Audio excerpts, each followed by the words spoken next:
કુંડગામમાં જે ઘટના ઘટી, આજે તમે જુઓ તો જેતપરમાં આ ઘટના ઘટી. મને તો એ નથી સમજાતું કે તમે ત્યાં બાળકોને ખેંચો છો, મહિલાઓ સાથે અભદ્ર વ્યવહાર આજે જ આપણે એક વિડિયો છે રીલમાં, નાના બાળકનો હાથમાં છેડી દીધો છે. અને શેખ હસીનાને આપણે બાંગ્લાદેશથી અહીંયા શરણ આપ્યું. ભલે અત્યારે થોડા દિવસ પહેલા નાના મુખ્યમંત્રી એક મિટિંગ કરીને બાંગ્લાદેશીઓને બહાર કાઢ્યા હતા, પણ એમના મજાલ છે કે એમના આકાને પૂછે, એમના માલિકને, માઈ બાપને પૂછે કે પેલા મેન બાંગ્લાદેશી તો તમે આપણા દેશમાં જ રાખ્યા, શરણ આપીને બેઠા.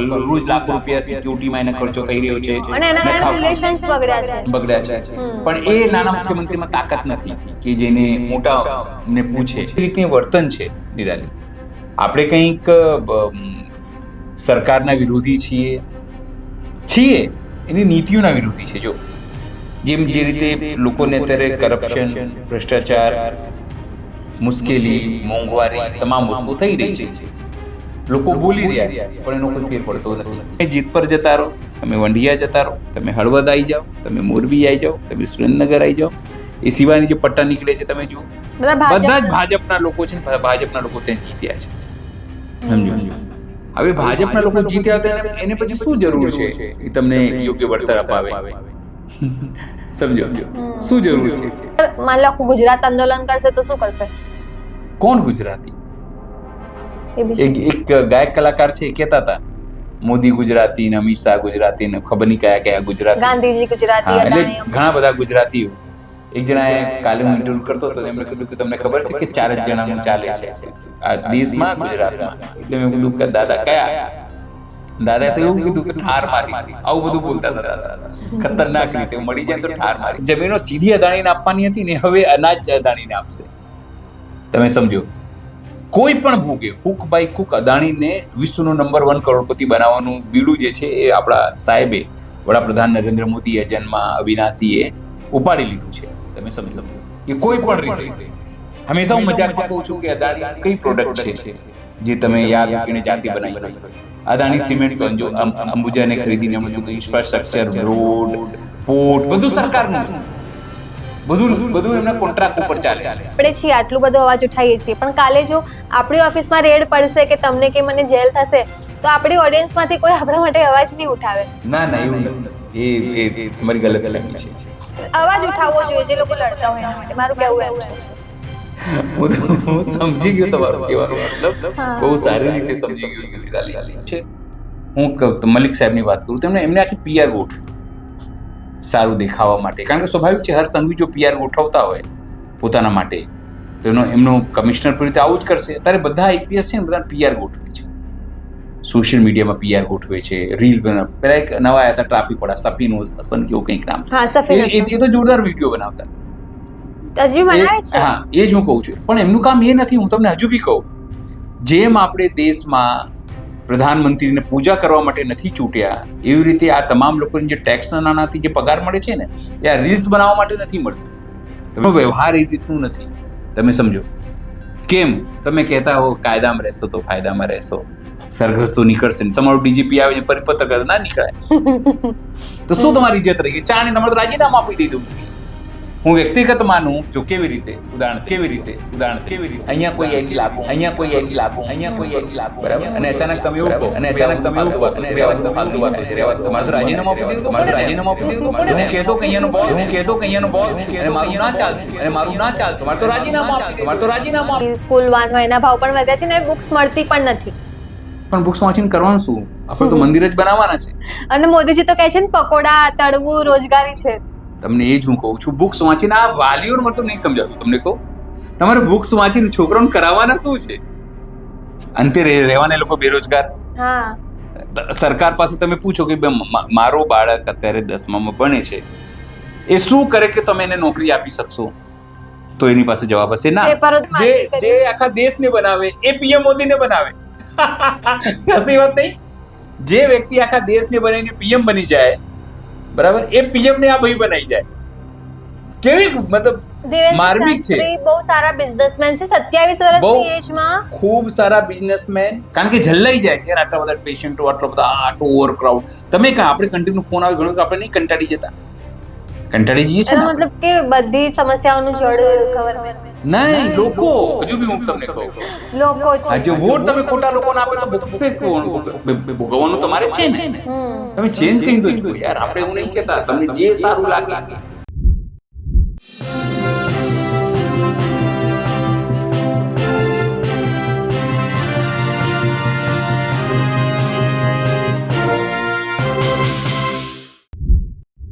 નમસ્કાર, ન્યૂઝ પોર્ટલ સાથે હું છું નિરાલી અને આપ સૌનું સ્વાગત છે અમારા વિશેષ કાર્યક્રમ અખબારોની ચટરપટરમાં, જ્યાં જોડાયા છે અમારા સહયોગી અનિલ પટેલ. હજુ તો લગાવવાનું જ બાકી. બસ સર કેવું તો જોઈએ યાર. ચલો ઓકે.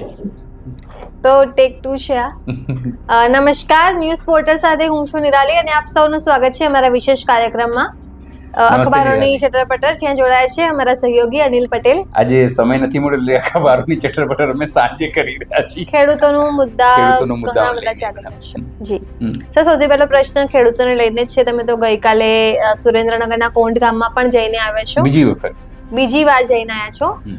અને હવે આજે જે પ્રકારે જેતપરમાંથી વિડીયોઝ આવી રહ્યા છે, મોરબીમાં ખેડૂતો પર જે હમ. પ્રકારે દમન ગુજારવામાં આવી રહ્યું છે, એક નાના બાળકનો પણ હાથ મરોડી દીધો, હમ. શું કહેવા માંગો છો? જો કાલે જે રીતે ગયા ત્યાં ગોપાલ ઇટાલિયા જે આવ્યા. વિસાવદરના ધારાસભ્ય છે તે ત્યાં પહોંચ્યા હતા. તેઓ બાઇક ઉપર ત્યાં ગયા અને એમણે જોઈ પણ વસ્તુઓ કે જે રીતે ખાડા કરવામાં આવ્યા, જે થાંભલાઓ કરવામાં આવી, એની વાત બધી મૂકી એમણે. એમણે 2-3 વસ્તુ બહુ સારી કહી કે એક વખત તમે સમજો વળતર લઈ પણ લીધું, એ કમ્પન્સેશન આપે છે, સંપાદન કરે છે, કંપની ખરીદતી નથી, તો શું આ સમસ્યાનું સમાધાન છે? એમણે કીધું ના, જવાબ ના છે. એટલા માટે કારણ કે કંપની એક વખત તમને સંપાદિત પૈસા આપી દેશે, પછી એ થાંભલાના રિપેરિંગ માટે જીસીબી લઈને આવશે, તમે શું કરશો? રોકી શકશો નહીં. પછી જ્યારે ભાગ બટાઈ થશે છોકરાઓમાં, તો જે થાંભલાવાળો હિસ્સો છે એ કોણ લેશે? પછી તમારો air space in the sense તમારા ઘરનું ઉપરનું સ્પેસ જે કહેવાય કે તમારી વાડીનું ઉપરનું જે સ્પેસ છે, એ થાંભલા જે વાયરો કે તાણિયા થકી રોકવામાં આવી રહ્યા છે, તો એનો માટે કમ્પન્સેશન કોણ? આ કમ્પન્સેશન કઈ રીતે તમે નક્કી કર્યું? એમણે કીધું જમીન, ત્યાં પાણી, ત્યાં કૂવો, ત્યાં ઝાડ, શું એ બધાનું બી તમે એનું વેલ્યુએશન કર્યું છે? અને દર 6 મહિને 2 મહિને ત્યાં ચેકિંગ વાળા આવશે, એમની ટીમ આવશે. એક્ઝેક્ટલી, ચેકિંગ વાળા તણખલા સમજો પડ્યા નીચે અને પાક સળગી ગયું, તો એનું કમ્પન્સેશન કોણ આપશે? એમણે ઘણી બધી વસ્તુઓ કીધી અને એ વાત લોજિકલી સાચી છે. કારણ કે હું ત્યાં હતો અને મને પણ એક શરૂઆતમાં તો ખ્યાલ આવ્યો જ નહીં કે વાસા કે કઈ રીતે આ વાત કરે છે. અને એમણે કીધું સમજો એક વખત તમે પૈસા લઈ પણ લો કમ્પન્સેશનમાં, અથવા તો કંપનીને કહો, એમણે રસ્તો કે કંપની અથવા ખરીદી લે અને સીધા 1 કે 2 કરોડ રૂપિયા આપી દે, અથવા કંપની ભાગીદાર બનાવી લે. કઈ કંપની ભાગીદાર બનાવી લે એમને તમારા ધંધામાં, કારણ કે તમે તો 2-3 વર્ષમાં બધું પૈસા વસૂલ થઈ જશે તમારા અને પછી તમે એને કમાણી કરશો. અથવા કંપની જે છે એ શેર્સ આપી દે, એ કરી નાખે. એટલે 3-4 વસ્તુ એમણે કીધી કે અથવા તો એક નિશ્ચિત કમાણીના એક નિશ્ચિત આવક એમને દર મહિને ચૂકવે. એ 3-4 આઈડિયાઝ તેમણે આપ્યા. સાથે તેમણે એ જે ભાર મૂક્યું એ ભાડુતી પોલીસ ઉપર, કે આ પોલીસ જે છે એ ભાડુતી પોલીસ છે. અને મેં એમને સવાલ પણ પૂછ્યો કે જો તમે આવું કહેશો કે ભાડુતી પોલીસ છે અને કાલ ઉઠીને સમજો ખેડૂતો ઉશ્કેરાયા અને આ પોલીસને માર્યું, અથવા પોલીસ પર પથરાવ થયું, અથવા પોલીસને કોઈ ઈજા થઈ, અથવા કોઈ પોલીસ મરી ગઈ, તો એનું કમ્પન્સેશન કઈ રીતે તો રાજ્ય સરકાર આપશે? ભાઈ જો આવી રીતે કાલ મને પણ જરૂર પડે, મારે કોઈ જગ્યાએ કબજો કરવા જવાનું છે અને હું પોલીસને ફોન કરું કે ભાઈ મારે બી ભાડા પર કરોડ રૂપિયા આપીશું, હા ભાઈ ભાડા પર મારે જોઈએ અને 500 કરોડની જમીન હડપી લો 1 કરોડ આપીને. એટલે આવી સ્થિતિ છે અત્યારે કે 12 લાખ, 15 લાખ કે 50 લાખ કે 1.5 કરોડ આપીને પોલીસ ભાડુતી પોલીસ લઈ લે છે. એમાં ડીવાયએસપી, એસપી બધાની સૂચના હોય છે, એટલે લોકો આપી દે. એમાં ડીઝલ આવે, સમજો ગાડીઓ આવે, હેલ્મેટ પહેરીને પોલીસ આવે, તમને પીવડાવે, ખેંચે, આ બધી વસ્તુ કરે ને બિચારા ખેડૂતોને શું લાગે આ પોલીસ છે, એની સામે બોલાય નહીં.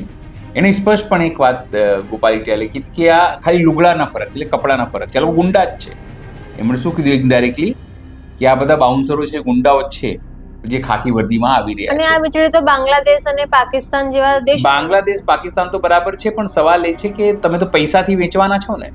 સમજો તમે બાંગ્લાદેશ ગોડ્ડા જે ઝારખંડનું ગોડ્ડા છે જ્યાંથી બાંગ્લાદેશ જવાનું હતું પછી તો એ કેન્સલ થઈ ગયું, સમજો. એ આખું પ્રોજેક્ટ એ બાંગ્લાદેશે ના પાડી દીધી. ત્યાં સત્તા પરિવર્તન થયું અને શેખ હસીનાને આપણે બાંગ્લાદેશથી અહીંયા શરણ આપ્યું. ભલે અત્યારે થોડા દિવસ પહેલા નાના મુખ્યમંત્રી એક મિટિંગ કરીને બાંગ્લાદેશીઓને બહાર કાઢ્યા હતા, પણ એમના મજાલ છે કે એમના આકાને પૂછે, એમના માલિકને, માઈ બાપને પૂછે કે પેલા મેન બાંગ્લાદેશીનું તો તમે આપણા દેશમાં જ રાખ્યું, શરણ આપીને બેઠા. રોજ લાખો રૂપિયા સિક્યુરિટીમાં એને ખર્ચો થઈ રહ્યો છે અને એના કારણે રિલેશન્સ બગડ્યા છે. પણ એ નાના મુખ્યમંત્રીમાં તાકાત નથી કે જેને મોટા ને પૂછે, સાહેબને પોતાને પૂછે. અત્યારે થોડા દિવસ પહેલા આવ્યા હતા ત્યારે ખૂબ વખાણ કરતા સાહેબ, સૌથી વધારે એમને જ વખાણ કર્યા હતા.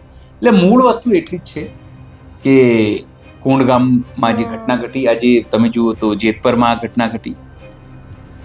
મને તો એ નથી સમજાતું કે તમે ત્યાં બાળકોને ખેંચો છો, મહિલાઓ સાથે અભદ્ર વ્યવહાર આજે જ આપણે એક વિડિયો મૂક્યો છે રીલમાં, નાના બાળકનો કો હાથ પર ચડી ગયો છે. કારણ કે પોલીસ છે ને, પોલીસ હંમેશા અંગ્રેજોના સમયમાં બી એ જ પોલીસ હતી, એનું નેચર એ જ હોય. માણસ જ્યારે વર્દી પહેરે ને ત્યારે એનું નેચર સેમ થઈ જાય કે તમે મારી સામે બોલો કેમ. પણ એ બી તો ખેડૂતોના જ દીકરાઓ હશે ને. જો જ્યારે મેં એક વખત ઇન્ટરવ્યુ કર્યું હતું ને બેનનું, એમણે કીધું કે તમને પોલીસ આવે છે તો શું થાય છે? એમને કીધું કે સાહેબ ડર લાગે છે. એટલે મેં કીધું કે પોલીસ સુરક્ષા માટે હોય છે. કે ના સાહેબ, આ પોલીસ સુરક્ષા માટે નથી, આ તો પોલીસ પૈસાવાળી છે, પૈસા માટે આવે છે, નોકરી માટે આવે છે. એટલે એવું બધું એ બોલ્યા હતા. મેં કીધું તો તમે તો આખું ડેફિનેશન બદલી નાખ્યું પોલીસનું કે પોલીસ સુરક્ષા માટે નથી આવતી, પોલીસ તમારા હક પર તરાપ મારવા, તમારી જમીન ખાલી કરાવવા માટે આવે છે. પાલભાઈ આંબલિયા એનો કોંગ્રેસના નેતા છે, એમણે જેતપરમાં જ સભા કરી હતી. એમણે આહવાન કર્યું હતું આ જે તમામ કથિત ખેડૂત પોલીસ પુત્રો છે, એવું કહું ને, કથિત ખેડૂતના પોલીસ પુત્રો છે, સમજો. એમને આહવાન કર્યું કે તમે બેલ્ટ અને બકલ ફેંકીને આવી જાઓ, તમે ક્યાં બીજાની નોકરી કરો, તમારા બાપાનું 200 વીઘા જમીન લૂંટાઈ રહી છે અને તમે સુરક્ષા આપી રહ્યા છો. એટલે મોટી વસ્તુ એ જ છે કે જગતના તાતની સ્થિતિ ખૂબ ખરાબ છે. આ સરકાર રહી તો આ ખેડૂતોને ને હાથમાં કટોરો લઈને ભીખ માંગતા કરી દેશે, તમને કહી દઉં. જે રીતની વર્તન છે નિરાલી, આપણે કંઈક સરકારના વિરોધી છીએ, એની નીતિઓના વિરોધી છે. જો જે રીતે લોકોને અત્યારે કરપ્શન, ભ્રષ્ટાચાર, મુશ્કેલી, મોંઘવારી, તમામ વસ્તુ થઈ રહી છે, લોકો બોલી રહ્યા છે, પણ એનો કોઈ ફેર પડતો નથી. પત્રકાર કાજલ સુવા મળ્યા હતા, એનું ઇન્ટરવ્યુ આપણે કરેલું. એને એક વાત બહુ રસપ્રદ કરી હતી નિરાલી, અને આપણને અનુભવ છે. આખા અમદાવાદમાં આપણે ચોપાલ કરેલી, લોકોનું રોષ કેટલું હતું, પણ કેટલું સીટ જીતી ભારતીય જનતા પાર્ટી, સમજો. માત્ર 32 સીટો આવી કોંગ્રેસને, 198 માંથી ખાલી 32 સીટો. અને પણ મોટા ભાગે માઇનોરિટી એરિયામાં, માઇનોરિટી દલિત જ્યાં લોકો છે અથવા તો દૂર દરાજ થોડો વિસ્તાર છે ત્યાં. કાજલ સુવાએ પણ એ જ વાત કીધી કે હું જ્યાં જાઉં છું ત્યાં લોકોને મુશ્કેલી છે, રોડ નથી, લાઇટ નથી આવતી, પાણીની મુશ્કેલી છે, બસો નથી, સ્કૂલો નથી, આરોગ્ય કેન્દ્રો નથી, કંઈ પણ સ્ટ્રક્ચર નથી. છતાં જ્યારે પરિણામ આવે છે ત્યારે ભારતીય જનતા પાર્ટી જીતી જાય છે, એ પણ સારા બહુમતથી જીતે છે. તો આપણે સમજવું શું? તો કાજલ સુવાએ એક વાત એવું કીધી કે હજુ સુધી ખેડૂતો પોતાની રિયલ આઝાદી માટે, રિયલ આંદોલનમાંથી તૈયાર નથી. એટલે મેં મજાકમાં બી કીધું, શું હજુ કૂટાવાની તૈયારી છે? હજુ કૂટાશે? તેણે કીધું હા, હજુ કૂટાશે. કારણ કે એણે કીધું કે તમે જીત પર જતા રહો, તમે વંઢિયા જતા રહો, તમે હળવદ આવી જાઓ, તમે મોરબી આવી જાઓ, તમે સુરેન્દ્રનગર આવી જાઓ, એ સિવાયની જે પટ્ટા નીકળે છે તમે જુઓ, બધા જ ભાજપના લોકો છે ને, ભાજપના લોકો ત્યાં જીત્યા છે, સમજો.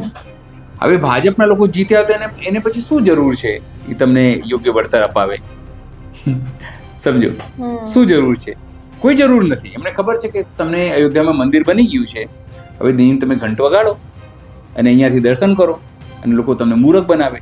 અત્યારે જ અયોધ્યામાં એક કૌભાંડની વાત આવી છે કે જે દાન દક્ષિણા રૂપિયા હતા એ ગાયબ થઈ ગયા છે અને અખિલેશ યાદવે ત્યાં માંગ કરી છે કે એની તપાસ થવી જોઈએ. પણ એ બધું વાહિયાત વાતો છે. લોકોને એક સમજવાની જરૂર છે નિરાલી, ખાસ કરીને ખેડૂતોને, કે આ જ અસલ ચહેરો છે ભારતીય જનતા પાર્ટીનો.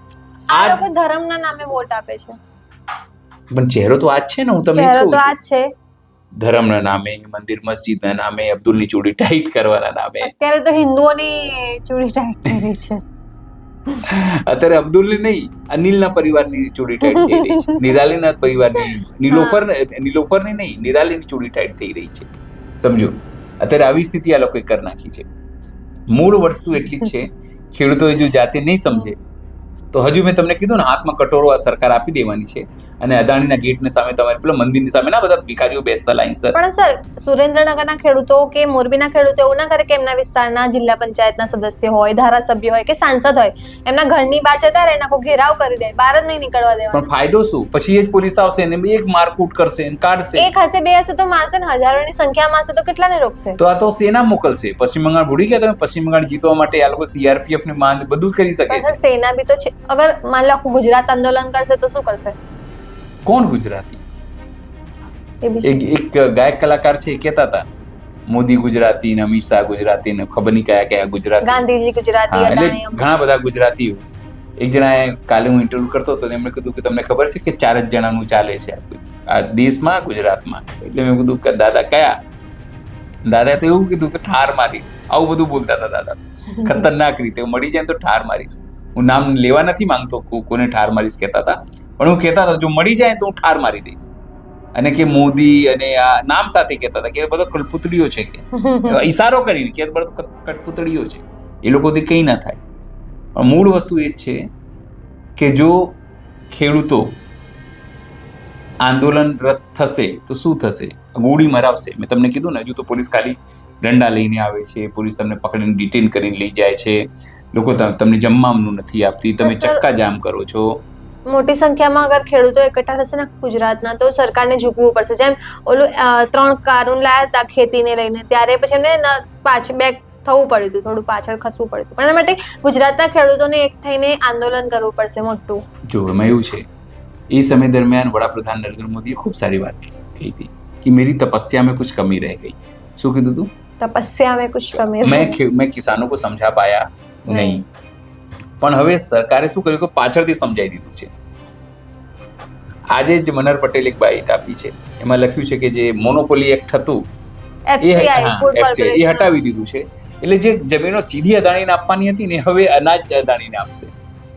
તમે સમજો, કોઈ પણ ભોગે કુક બાય કુક અદાણીને વિશ્વનો નંબર 1 કરોડપતિ બનાવવાનું બીડું જે છે એ આપણા સાહેબે, વડાપ્રધાન નરેન્દ્ર મોદી એજન્ટમાં અવિનાશીએ ઉપાડી લીધું છે. તમે સમજો કે કોઈ પણ રીતે, હંમેશા હું મજાકમાં કહું છું કે અદાણીની કઈ પ્રોડક્ટ છે જે તમે યાદ હોય કે એને જાતે બનાવી હોય?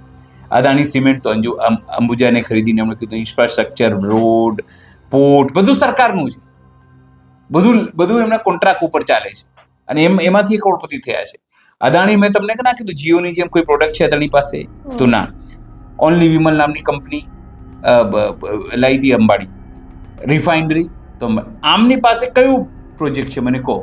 બધું યા તો ખરીદેલું, યા તો ઈડી સીબીઆઈ મોકલી. તમને ખબર છે મુંબઈ વાળું જે એરપોર્ટ છે, એવું કહેવામાં જેમાંથી સીબીઆઈની ખોટી રેટ કે કંઈ રેટ પડાવીને પડાવી હતી, યાર કંટાળીને આપી દીધું. પછી છોડો ને, આપણે કરવું નથી, કારણ કે સરકાર અદાણીની છે. મૂળ વસ્તુ ખાલી એટલી જ છે કે જો ખેડૂતો હજુ પણ નથી સમજી રહ્યા, હું તમને કહી, ખેડૂતોમાં હજુ પણ ફાંટા છે. ખેડૂતો પાસે હજુ પણ કથિત ખેડૂત આગેવાનો છે, એમના કાકા છે, એમના મામા છે, એમની ભાણી છે, એમના ભાણા છે, જે ક્યાંક ને ક્યાંક સત્તા પક્ષ સાથે જોડાયેલા હોય છે. હવે સત્તા પક્ષ સાથે જોડાયેલા હોય તો તમે વોટ પણ એને જ આપો, અને વોટ આપો તો ભોગવશે કોણ? તમારે જ ભોગવવાનું, તમારા દીકરાઓને જ ભોગવવાનું. મોરબીમાં અને સુરેન્દ્રનગરમાં વિપક્ષ એવું નથી રહેવા, મતલબ ના રહેવા દીધું. બધી જગ્યાએ ભાજપ ભાજપ ભાજપ, તો હવે ભોગવી રહ્યા છે. તમે વિચાર કરો, કાલે જ્યારે હું ઇન્ટરવ્યુ કરતો હતો કોંઢમાં, તો એમને એવું કીધું કે સાહેબ અમે એક તરફી રહ્યા ને એનું દંડ અમને મળી રહ્યું છે. વિપક્ષ હંમેશા હોવો જ જોઈએ, થોડું ઘણું તો થોડું ઘણું હોવું જ જોઈએ, પણ સમ ખાવા પૂરતી નથી રાખ્યું. સમજો, ત્યાં આખી સ્થિતિ એ છે કે સમ ખાવા પૂરતી. બિચારા વિપક્ષ જાય તો કેવી રીતે, કયા મોડેથી જાય? એક વોટ તો તમે આપ્યું નથી. સર, બીજી વસ્તુ, જે પણ વિપક્ષમાં રહીને અવાજ ઉઠાવે છે, પછી જ્યારે એમને જેલ થાય કે એમના પર ઈડી સીડીની કોઈ બી રેડ પડે, તો ખેડૂતો હોય કે જનતા હોય, જેમ કે માની લો કે આપણે છીએ, આટલું બધો અવાજ ઉઠાવીએ છીએ, પણ કાલે જો આપણી ઓફિસમાં રેડ પડશે કે તમને કે મને જેલ થશે, તો આપણી ઓડિયન્સમાંથી કોઈ આપણા માટે અવાજ નહીં ઉઠાવે. ના ના, એવું નથી. એ તમારી ગલતફહેમી છે. અવાજ ઉઠાવવો જોઈએ જે લોકો લડતા હોય એના માટે, મારું કહેવું એમ છે. હું સમજી ગયો તમારો કહેવાનો મતલબ, બહુ સારી રીતે સમજી ગયો છું નિરાલી, કે તમારું કહેવાનો મતલબ શું છે. પણ એક વાત યાદ રાખો, તમારા દર્શકો જે છે ને, એ તમને ક્યારે મદદ કરે? જ્યારે આપણે એમને મદદ કરીએ. જ્યારે કન્ટિન્યુ એક વિડીયો બનાવીને વાયરલ થઈ ગયું, પછી બીજો વિડીયો બનાવીને વાયરલ ના થયું, લોકોએ આપણને ગાળો આપી દે એટલે આપણે નર્વસ થઈ જઈએ. ના, ઠીક છે, ઓકે, આપણું કામ છે, એનું કામ છે. હું તમને કિસ્સો કહું નાનકડો. એક સંત છે ને તળાવની પાસેથી જઈ રહ્યા હતા અને એક બિચ્છુ એ ડૂબી રહ્યો હતો પાણીમાં. એટલે સંતે વિચાર્યું કે ડૂબી રહ્યો છે ને પાણીમાંથી બહાર કાઢી દો. ઉપાડ્યો ને તો બિચ્છુએ ડંખ માર્યો એટલે હાથી છટકી ગયા, ફરી પાણીમાં પડી ગયો. ફરી એટલે સંતે બીજી વખત એ બિચ્છુને ઉપાડ્યો પાણીમાંથી અને ફરી બિચ્છુએ ડંખ માર્યો. 3-4 વખત આવું ચાલ્યું. એટલે બાજુમાંથી સરપંચ જઈ રહ્યા, એમણે જોયું કે આ કેમ આવું, નજીક જઈને જોયું તો બિચ્છુ હતું. એટલે એમણે કીધું કે અલા મહારાજ કેમ આવું કરો છો, તમને ડંખ મારે તોય તમે એને ઉપાડો છો. એ કે ડંખ મારું એની પ્રકૃતિ છે, ડંખ મારું એની પ્રકૃતિ છે, પણ હું તો સાધુ છું ને, સારપ મારી પ્રકૃતિ છે. તો તમારા દર્શકો જે પણ કે આપણા દર્શકો એને એનું કામ કરવા દો, આપણે આપણું કામ કરવાનું. જો કાલ ઉઠીને આપણે ત્યાં રેડ પડે, આપણને પકડી જાય તો આપણે 4 રસ્તા ઉપર બૂમ પાડીને કહીશું ભાઈ આવું છે, આવું છે, આવું છે, આવું છે. આ પ્લેટફોર્મ નહીં રહે તો બીજું. હા, અગર એમને જેલ થાય તો દર્શકો પણ સમજી જશે કે જો કોઈ જેલ નહીં થાય. હજુ બી દેશમાં લોકશાહી છે. હું તમને વ્યક્તિગત કહું, થાય તો ની વાત છે કે સમજે છે દર્શકો. હજુ બી હું કહું કે દેશમાં ખૂબ લોકશાહી છે તો જ આપણે આ બોલી શકીએ છીએ. નહીં તો આટલા બોલવા ઉપર એટલા હોત ને તમને અંદર ફાંસી લગાવી દેતા તો આપી દે. જી સર, હર્ષ સંઘવી થોડા દયાળુ છે, ખૂબ વધારે. અને દાદા બી. હર્ષ સંઘવીથી બીજો સવાલ છે કે જે આપણા અમદાવાદના commissioner GS Malik, police commissioner GS Malik હવે તો ગુજરાતના ડીજીપી બની ગયા. ચાર્જ લઈ લીધું, ચાર્જ પણ લઈ લીધો, પ્રમોશન મળી ગયું. મળવાનું જ હતું એમને પ્રમોશન, એ મળવાનું જ હતું. એ કંઈક એલિજિબલ છે. કેવી રીતે? પણ કહું પહેલાના જમાનામાં કેવું હતું કે હું તમને મારી વાત કહું કે અધિકારીઓ ખૂબ સારું કામ કરતા. મેં કીધું તું કરવું યાર, બંધ કરી દે. કોનો ફોન છે? ઉઠાડો સર, હું ફોન કરીશ. જી સર. હા, જનરલ મારી વાત કરું. પહેલા જ્યારે અમે લોકો રિપોર્ટિંગ કરતા ને 2001-2 તો મીડિયા ફ્રેન્ડલી ના હોય કોઈ પોલીસ અધિકારી, આઈપીએસ ખાસ કરીને. તમારે જવું હોય ને તો તમારે આટલું બધું ફોન નહોતું, આ બધું અમે અપોઇન્ટમેન્ટ લઈએ, બેસીએ, એમની પાસે ચર્ચા કરીએ, બધી વસ્તુ કરતા. ત્યાંથી એ સાંભળીને પૂછતા સાહેબ આ સ્ટોરી આ પ્રકારની છે, આ પ્રકારની છે, શું લખી શકાય, શું ન લખી શકાય, એટલે એ લોકો લખતા. અત્યારે કેવું છે, હું મલિક સાહેબની વાત કરું તો એમને આખી પીઆર ગોઠવી સારું દેખાવા માટે. કારણ કે સ્વાભાવિક છે, હર સંઘવી જો પીઆર ગોઠવતા હોય પોતાના માટે તો એમનો કમિશનર પૂરી રીતે આવું જ કરશે. અત્યારે બધા આઈપીએસ છે ને બધા પીઆર ગોઠવે છે, સોશિયલ મીડિયામાં પીઆર ગોઠવે છે, રીલ બનાવે. પેલા એક નવા આવ્યા હતા ટ્રાફિક વાળા, સફીન હસન કેવું કંઈક નામ, એ તો જોરદાર વિડીયો બનાવતા. હજી બનાવે છે. હા, એ જ હું કહું છું. પણ એમનું કામ એ નથી. હું તમને હજુ બી કહું, જેમ આપણે દેશમાં પ્રધાનમંત્રીને પૂજા કરવા માટે નથી ચૂંટ્યા, એવી રીતે આ તમામ લોકોની જે ટેક્સના નાણાંથી જે પગાર મળે છે ને, એ આ રીલ્સ બનાવવા માટે નથી મળતી. તમે સમજો છો વાત? એમને ક્રાઇમ કમ કરવા માટે, પ્રોપર ટ્રાફિક કરવા માટે, વ્યવસ્થા દુરુસ્ત કરવા માટે, સામાન્ય લોકો ડરે નહીં પોલીસ સ્ટેશન જવા માટે, એના એ માહોલ બનાવવા માટે એમને પગાર આપવામાં આવે છે. પણ આ બધા ધુરંધરો કરે છે શું? રીલ્સ બનાવે, રીલ્સમાં ધુરંધરી આ બધું કરે છે. પછી સૂર્યવંશીનું ગીત વાગતું હોય, હા, પાછળ સૂર્યવંશીનું વાતો, પછી પાછળથી ખબર પડી કે બુટલેગરે ડંડા મારીને બગાડ્યા છે. કાલે ગોપાલ ઇટેલ જોરદાર કીધું. મેં કીધું જ્યારે કે ભાઈ આ તો તમે પોલીસ ઉપર હુમલો થાય તો કે આ બુટલેગરો હુમલો કરે તો પોલીસ શું તોડી લે છે? કે હપ્તા મળે છે ને, અમે એ કે કાટલા ફાડી નાખે છે, એક્શન કરી નાખે છે, મારી નાખે છે. પોલીસ શું કરે છે? વાત જીએસ મલિકની છે. ચહેરો બદલાવાથી કોઈ ફેર પડતું નથી જ્યાં સુધી તમારી નિયત ના બદલાય. તમારો મુખ્ય એવો છે, હું હર્ષ સંઘવીને પ્રોપર વ્યક્તિ માનતો નથી. ગૃહમંત્રી તરીકે, નાયબ મુખ્યમંત્રી તરીકે પણ એમનો વ્યવહાર એ રીતનું નથી. તમે સમજો કેમ? તમે કહેતા હો કાયદામાં રહેશો તો ફાયદામાં રહેશો, સરઘસ તો નીકળશે ને. તમારું ડીજીપી આવે પરિપત્ર ના નીકળાય તો શું તમારી ઇજ્જત રહી? ચાણે તમારે તો રાજીનામું આપી દઈ દેવું જોઈએ. હું વ્યક્તિગત માનું જો કેવી રીતે, ઉદાહરણ તરીકે તો અહીંયા કોઈ એની લાગુ હું નિયમ કરું, બરાબર, અને અચાનક તમે એવું કહો કે ભાઈ આવું બધું ફાલતુ વાતો છે, રહેવા દો, આવું નહીં થાય, તો મારે તો રાજીનામું આપી દેવું પડે ને. એમ જો હું કહેતો કે અહીંયાનો બોસ છું અને મારું ના ચાલતું હોય તો મારે તો રાજીનામું આપી દઈ દઉં જોઈએ. પણ હું રાજીનામું નહીં આપું. કેમ? કારણ કે સત્તા એન્જોય કરું છું. નૈતિકતા જેવું કંઈ હોતું નથી, અને આમનામાં તો નથી જ. હું તમને કહું, પોલિટિકલ ખાસ કરી ભારતીય જનતા પાર્ટીના લોકોમાં નૈતિકતા જેવું કંઈ છે નહીં તો રાજીનામું કેટલું મોટું ધક્કો કહેવાય સાહેબ તમારા માટે. આ હિસાબથી તો સર જીતુ વાઘાણીએ પણ રાજીનામું આપી દેવું જોઈએ. ખેડૂતોની આ હાલત છે, કૃષિ મંત્રી છે, ધર્મેન્દ્ર પ્રધાન માટે આ બધા રાજીનામું આપી દઉં, મોદીને સાહેબ આપી દેવું જોઈએ, વડાપ્રધાન નરેન્દ્ર મોદીને. પણ કેટલાય લોકોને આપી દેવું જોઈએ, અમિતભાઈ શાહને આપી દેવું જોઈએ, ભૂપેન્દ્રભાઈના વિસ્તારમાં ગંદુ પાણી પીવાથી લોકો બીમાર થઈ જાય છે, આપી દેવું જોઈએ, એમને આપી દેવું જોઈએ. કેટલા જો આપણે લિસ્ટ બનાવીશું કેટલા લોકો આ તો રિસન્ટ ઇવેન્ટ છે, જોવા જઈએ તો બધાને આપી દેવું જોઈએ. તમને આજે જ યુવરાજસિંહ એક ન્યૂઝ આપ્યા કે ભાઈ એક જ બાપના બે દીકરા, એક ઓબીસી અને એક આદિવાસી, જે નોકરી વાળું કૌભાંડ છે. એટલે સમજો તમે કે આ ગુજરાત છે કે પેલો એમપી ગજબ હે કરીને એક એડ આવતી હતી પહેલા, તો આ ગુજરાત ગજબ છે કે સર્ટિફિકેટ બની જાય એટલું જ નહીં, નોકરી સરકારી મળી જાય, કોઈ ચૂંચા ના કરે. સમજો, એનો ફોટો જોયો, સોનાનો હાર ને આવું કડો ને આ તે. તમે ન્યૂઝ જોઈ શકો છો, અમારા ચેનલ પર છે. એટલે મૂળ વસ્તુ એ જ છે નિરાલી કે ચહેરો બદલવાથી કે જીએસ મલિકની જગ્યાએ એએસ મલિક આવી જાય તો કોઈ ફેર પડતું નથી. તમારી નિયતમાં કેટલાક લોકોએ પીઆર કર્યું છે, તમે જો સોશિયલ મીડિયા પર, કે આવું હતું તો વસાવાને આવું કીધું ને આવું હતું તો આવું લતીફ મેં કહેતા ને. અલ્લા ભાઈ, ચાપલુસીની હદ હોય. આપણા જ લોકો છે, તમે ચર્ચરી કરવા માટે આને આવું કર્યું, પણ એ દેખાડો કે પોલીસ કમિશનર તરીકે અમદાવાદમાં રહ્યા, કેટલા બુટલેગરો એમને પકડ્યા, દારૂમાં કોઈ લઠ્ઠાકાંડ થયું કે કેમ, મહિલાઓ પર અત્યાચાર એમને રોકવામાં સફળ રહ્યા કે નહીં, બાળ તસ્કરી, દારૂ અડ્ડો, અમદાવાદના દરેક જગ્યાએ અડ્ડા ચાલે છે. એ પણ એક નહીં, ત્રણ ચાલે છે. લોકો બોલે છે ને, હું તમને એવું કહું, હું એટલા માટે નથી કહેતો મને ખબર છે ક્યાં ચાલે છે, તો કાલ ઉઠીને પોલીસ આવી જાય, લાવો દેખાડો ક્યાં અડ્ડા ચાલે. અમે એક જગ્યાએ ન્યૂઝ કરી હતી, ત્યાં 20-25 બહેનો બોલી હતી, તો પછી બીજા દિવસે ત્યાં પોલીસ આવી અને બહેનો બધી વિધવા હતી, કારણ કે ત્યાં 150 બહેનો વિધવા છે દારૂના કારણે, તો એ લોકોને ડરાવવામાં આવ્યા. એટલે બોલવામાં આવ્યા એ લોકોને, તમે સમજો, બોલવામાં આવ્યા તમે કેમ બોલો છો આ છે. અને અમરાઈ વનમાં આપણે કર્યું, લોકો બોલે છે કે દારૂ વેચાય છે. અમારા જે ન્યૂઝ છે, જે અમારી ચેનલ છે ન્યૂઝ પોર્ટલ, એના ઉપર જઈને તમે જોઈ શકો છો દારૂનું આખું કે કેવી રીતે લોકો કહે છે કે દારૂ વેચાય છે. રીલ્સ બી લાખો લોકોએ જોઈ છે, સમજો. એ રીલ્સ ને ડાઉન કરવા માટે બી આપણને ફોન આવ્યો. હા, કે રીલ્સ કરો ને ડાઉન કરો, અમારા પોલીસ સ્ટેશનના હદમાં. એટલે સોચો, તમે વિચાર કરો, એ માણસ હવે ડીજીપી બનશે.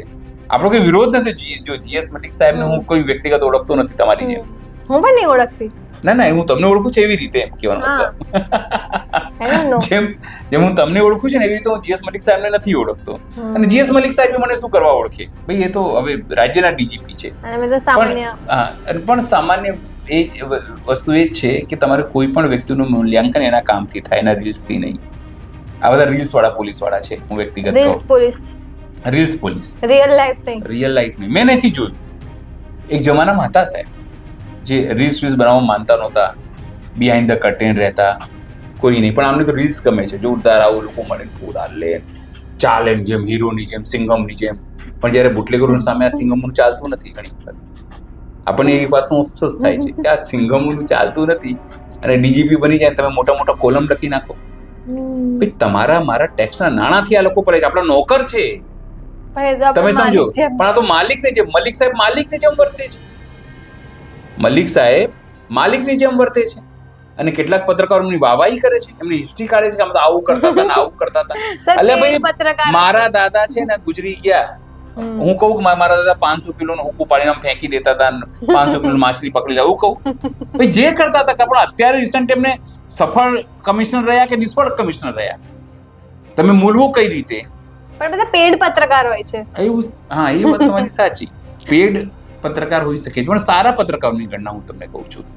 સારા લોકોની તમને હું વાત કરું છું કે જે લોકો ઘણી વખત બીજાને આંગળી ચીંધી ચૂક્યા છે કે તું ચોર છું, તો આવા સમાચારો કરીને તમે શું સાબિત કરો છો? તમે નથી ચોર. જી. છેલ્લો પ્રશ્ન છે કે હવે સ્કૂલો ચાલુ થઈ ગઈ છે, સ્કૂલ કોલેજ બંને, અને મારી દીકરી પણ છઠ્ઠામાં ગઈ છે, એટલે બુક્સના ભાવ પણ વધી ગયા છે. પછી જે સ્કૂલ રિક્ષાઓ હોય કે પછી સ્કૂલ વાન હોય એના ભાવ પણ વધ્યા છે, ને બુક્સ મળતી પણ નથી. પણ બુક્સ વાંચીને કરવાનું શું? આપણે તો મંદિર જ બનાવવાના છે. અને મોદીજી તો કહે છે ને પકોડા તળવું રોજગારી છે. તમને એ જ હું કહું છું, બુક્સ વાંચીને આ વાલીઓનો મતલબ નહીં સમજાતું. તમને કહું, તમારે બુક્સ વાંચીને છોકરાઓને કરાવવાના શું છે? અંતે રહેવાના લોકો બેરોજગાર. હા, સરકાર પાસે તમે પૂછો કે મારો બાળક અત્યારે 10મામાં ભણે છે, એ શું કરે કે તમે એને નોકરી આપી શકશો? તો એની પાસે જવાબ હશે ના. પેપરો તો લીક જ થવાના છે. પેપરો તમારા લીક થઈ જાય. તમે વિચાર કરો, નીટ જેવું નીટ પેપર તમે નહીં સંભાળી શકતા. એ સિવાય બી ઘણા બધા પેપરો. તો બાળકો બિચારા કરે શું? એના કરતા ધીરેન્દ્ર શાસ્ત્રી આવ્યા છે, એના જેવા બાબા બની જાય. મારી તો સલાહ છે. ધીરેન્દ્ર શાસ્ત્રીને હું સારા બિઝનેસમેન માનું છું. હું એમનાથી Exactly. પ્રભાવિત છું. નહીં, હું બી બહુ પ્રભાવિત છું. કેમ કે 26-27 વર્ષનું મતલબ આદમી એનો એ વ્યક્તિ જે બિઝનેસ હા. મોડલ બનાવ્યું, એમાં આખા દેશને એને દૂ બનાયા. શું કહેવાય પેલું દૂ બનાવ્યો. પીએમ મોદી સાહેબ જાય, એમના સમૂહ જે લગ્ન જે માથી જે આખા દેશને બનાવે એ પીએમ મોદીને બનાવે. કશી વાત નહીં.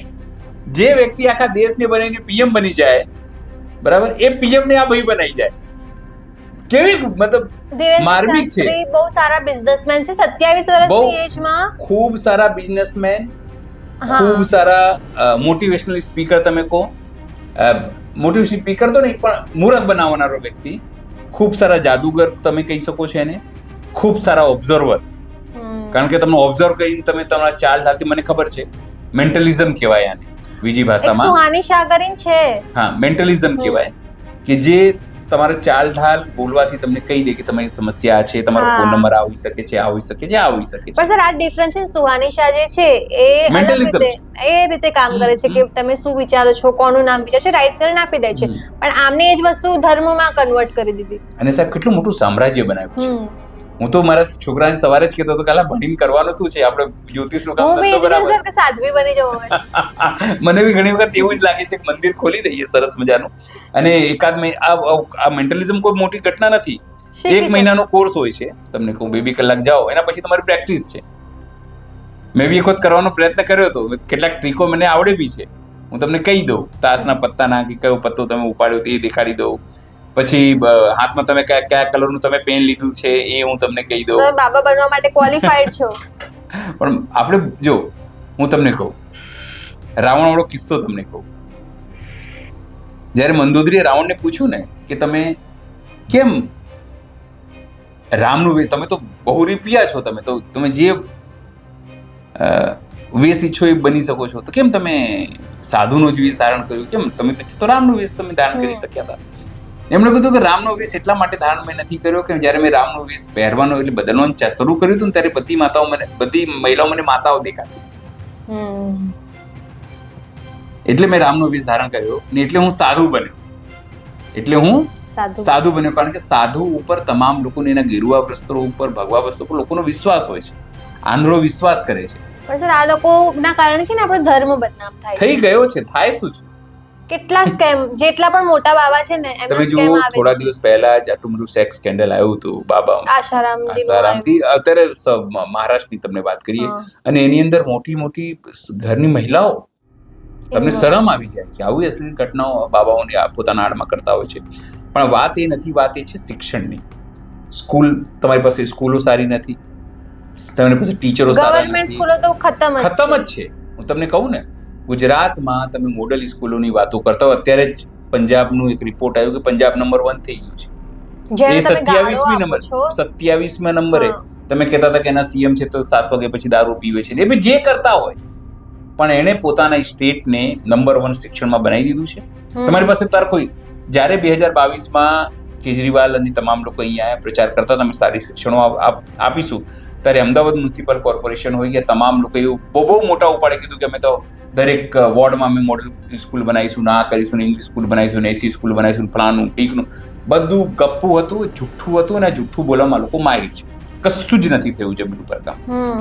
હું હંમેશા તમને મજાકમાં હંમેશા કહું છું કે આ સરકારને શિક્ષણ સાથે કોઈ લેવા દેવા નથી. સર શિક્ષિત થશે તો ભાજપને વોટ કોણ આપશે? શિક્ષિત થશે તો ભાજપને વોટ કોણ આપશે એ તો મોટો સવાલ છે જ. પણ એ સવાલ પૂછશે. આમ જેમ અત્યારે ખેડૂતો કેવી રીતે ઘેરી રહ્યા છે, તો શહેરોમાં તમારો કાટલો પકડીને, તમારા કાઉન્સિલરનો કાટલો પકડીને, તમારા કમિશનરનો કાટલો સવાલ પૂછશે કે અરે તારે ટેક્સ આપીએ છીએ, તમને વોટ આપીએ તો સુવિધા કેમ નહીં? પીવાના પાણીની સુવિધા નહીં, લાઇટની સ્ટ્રીટની સુવિધા નહીં, એટલે આ લોકો છે કે પુસ્તક આપો જ નહીં. એટલે વાલીઓ છે વાલીઓ એમના જ પલોજણમાં પડ્યા રહે બિચારા, મોંઘવારીમાં, સ્કૂલોમાં દોડતા રહે, આમ લાઈન તેમ લાઈન, ફલાણું ઢીકણું. જ્યારથી સરકાર આવી છે ને ત્યારે લાઈન વાળી સરકાર કરી નાખી છે. લોકોને લાઈનમાં, સ્ટ્રેસમાં રાખવું, બાળકોને ટેન્શનમાં રાખવું. એટલે તમે મૂળ મુદ્દાઓ જે છે કે મોંઘવારી વધી રહી છે, કેમ વધી રહી છે? કારણ કે સરકાર નિષ્ફળ છે, ઈરાનથી તેલ નથી લઈ રહી. સર જ્યારે યુદ્ધ ચાલે છે કે પછી પેપર લીક થાય છે તો આ લોકો ધુરંધર જેવી મૂવી લાવી દે છે અને IPL લાવી દે છે, એટલે આખી જનતાનું ધ્યાન ધુરંધરમાં ને IPL માં બીઝી, અને પછી લોકોને જે કરવું એ કરી દે બિહાઇન્ડ ધ સીન. કરે છે, પણ એના માટે જવાબદાર કોણ? આપણે બધા જ છીએ, જનતા. જેને આ બધું ચૂરન, ચટપટું ચૂરન સારું લાગે છે. આ ચૂરન જ છે, દેશભક્તિનું ચૂરન આપે તમને, રાષ્ટ્રવાદનું ચૂરન આપે તમને, સમાજવાદનું ચૂરન તમને આપે, તમે કોઈ પોલિટિકલ પાર્ટીની ચૂરન આપે, તમને ચૂરન ચટાયા કરે, તમે ચાટ્યા કરો તો સ્વાભાવિક છે, ચટાયા કરીને ચાટ્યા કરો તો ભૂખતે કોણ? તો હજુ તો તમને શિક્ષણ એ દવા બી નહીં મળે. તમે હોસ્પિટલ તમે જોજો, સરકારી હોસ્પિટલોમાં તમે જાઓ, કોઈ સરકારી હોસ્પિટલોમાં જો કોઈ દવા કોઈ પૂરી હોય તો ક્યાંક હડકવાની રસી નહીં હોય, ક્યારેક પેલી ટીબી વાળી નહીં હોય, ક્યારેક ગોટા વાળી નહીં હોય, ક્યાંક ડોક્ટરો નહીં હોય, ક્યાંક નર્સો નહીં હોય, ક્યાંક ઇક્વિપમેન્ટ્સ નહીં હોય, ક્યાં ઇક્વિપમેન્ટ્સ હોય તો એને ચલાવવા વાળા નહીં હોય, અને સમજો બધું જ હોય તો સરકારની નિયત નહીં. અને સરકારી હોસ્પિટલ્સમાં તો સર જે પેશન્ટ આવતા હોય ને એમનો કોઈ ઓલા કૂતરા બિલાડા ના હોય એ રીતે ધુતકારવામાં આવે છે. તમને કેવી રીતે ખબર? મેં જોયું છે. ઓહો, કયા હોસ્પિટલમાં? પછી મારા પર કેસ ના થઈ જાય. શારદાબેન હોય, સિવિલ હોય, જેટલી પણ ગવર્મેન્ટ હોસ્પિટલ. રીઝન ક્યાં હોય? જો કેમ ત્યાં એવું થાય છે તમે કીધું ને,